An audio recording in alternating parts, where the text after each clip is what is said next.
Video pala to. Akala ko video. Hintay muna tayo ng bus.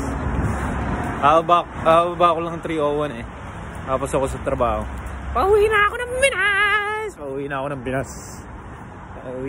ng Pinas. Last day.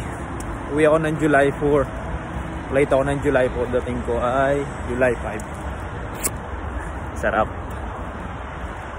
Last day ko na to. Friday. Excited din naman. 3 years ako hindi nakauwi. After 3 years, more than 3 years, uwi ako. Tapos papakasal na kami. Yan. Ano kayang ginagawa naman? Sakay pa akong isang bus eh. Sakay ako ng 418 from 22nd to Kingswood. Yun lang.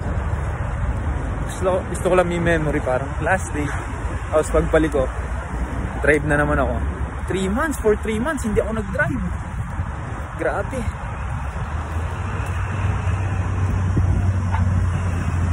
Ayun yung bus na sasakyan ko eh. Wala. Ayun. Naiiwan na ako. Pagka sumakay kasi ako doon, nag-stay muna ako doon ng a little bit. Pero pag sumakay kasi ako doon, mapapaaga ako. Te-take yung isang bus yung kasunod nun. Yan na kayo. Bye bye.